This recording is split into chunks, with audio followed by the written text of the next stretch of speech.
Merasa sakit hati yang mendalam, Marbiah, ibu yang diusir anak angkatnya akan menempuh jalur hukum untuk menuntut atas peristiwa yang menimpa dirinya dan meminta kembali sertifikat tanah yang telah dikuasai anak angkatnya.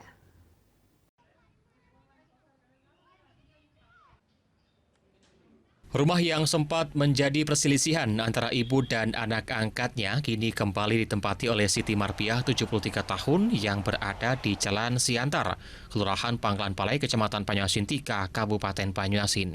Dibantu oleh keluarga membuka paksa rumah yang dikunci rapat oleh Andrianita, Marbiah merasa ini rumah adalah miliknya, dibangun menggunakan uang atas warisan orang tuanya sisa dari penjualan tanah untuk menyekolahkan si anak angkat hingga lulus perguruan tinggi kebidanan dan membantu administrasi untuk dapat menjadi pegawai di Rumah Sakit Daerah Banyuasin. Dibantu pihak kepolisian yang merasa iba atas kasus yang menimpa Marbiah untuk dapat dilakukan mediasi antara kedua belah pihak. Namun keberadaan AY hingga kini belum dapat diketahui. Pihak kepolisian sudah mencari dan menghubungi AY, namun tidak mendapat respon.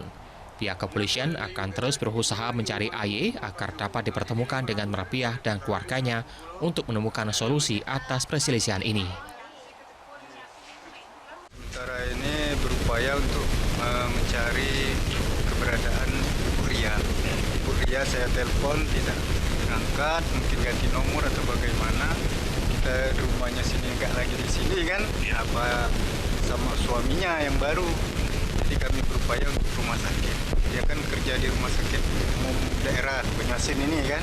Kami akan ke sana, kami akan jajaki kan kalau bisa.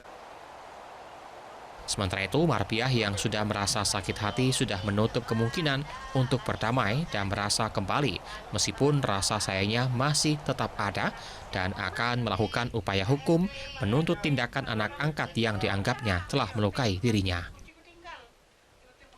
Suami keempatnya ini mau memukul saya dengan sendal. Ya. Itu jadi saya sakit, maka saya akan minta kembalikan sertifikat lagi kepadaku. Ya. Karena saya tidak senang lagi, saya sudah sakit hati. Dia kan bisa sekolah, bisa kuliah, bisa makan apa-apa kan dari saya. Dia kan anak orang susah. Iya. Tapi anak itu anak durhaka, tidak ingat. Mungkin dalam waktu dekat kami akan menempuh baik jalur hukum pidana maupun perdata. Ya. Sekarang katanya tidak tahu keberadaan di mana si AY ini. Ya, untuk sementara waktu ini kami belum mendapat informasi baik dari kuasa hukumnya maupun sama Andrianita sendiri. Ya, untuk sementara kami tidak mengetahui keberadaannya sekarang. Dari Banyuasin, Ahmad Saiful, iNews melaporkan.